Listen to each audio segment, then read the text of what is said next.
नमस्कार मंडळी. मग कशा आहात? एकदम मजेत. आम्ही पण मजेत आहेत. तर बघा, गावाकडचं वातावरण असं होत असते बरं.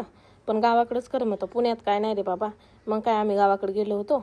आमचा गावाकडे गेले गेले शेण झाडून ह्या गोष्टीवर नंबर असतो बरं का. लोखंडे साहेब बाहेरून नुसतं झाक्या मारत राहतात. काम करा म्हणलं ना, ते त्यांना असं वाटते कापायला नेले चालवले गाई.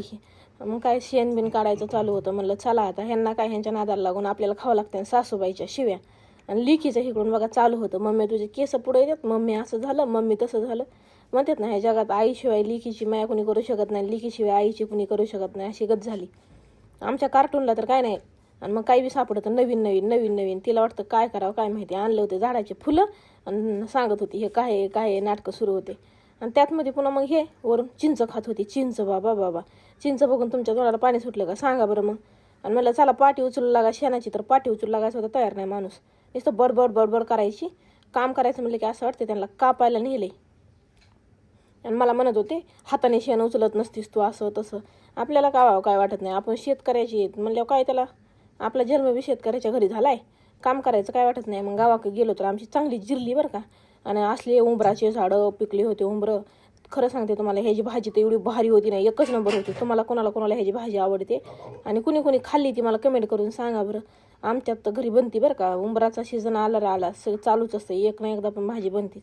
मग आमच्या मॅडमचं चालू होता ना करा पाठी उचलू लागा म्हणलं, तर पाठीसुद्धा उचलू लागली नाही, थोडं खुडीलेत.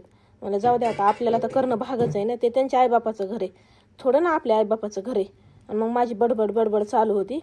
आपलं तुम्हाला तर माहिती आहे, आपल्याला कसं आहे, काम करणारा माणूस पटतं नाही. काम केलं आपल्याला डोक्याची आई अशी वळवळ वळवळ करते. मग राग आला तर काय, मग काही विषयच नाही पुन्हा. मग लोखंडे साहेबाचं नाटकं चालू झाले. आणि ही आहे बघा आमच्या घराजवळची हिर.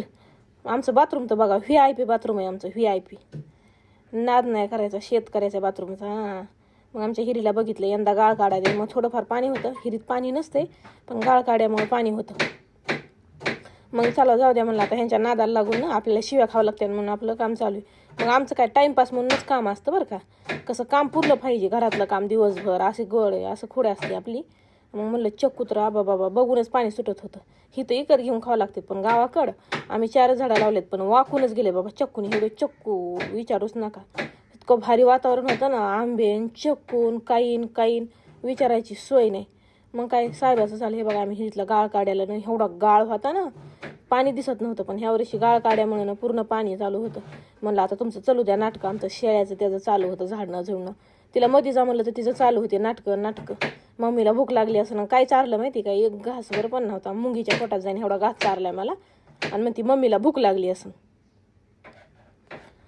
चालू ह्या दोघा जणांचे नाटकं. मग तुमच्या पण घरी असंच वातावरण आहे का, मला कमेंट करून सांगा बरं. आमच्या घरी तर राहू का असंच वातावरण आहे आणि लय भारी वाटतं. आणि आमच्या शेळ्याचा महल बघितलं का तुम्ही, मेन महत्त्वाचं शेळ्याचा महल आहे आमचा तो.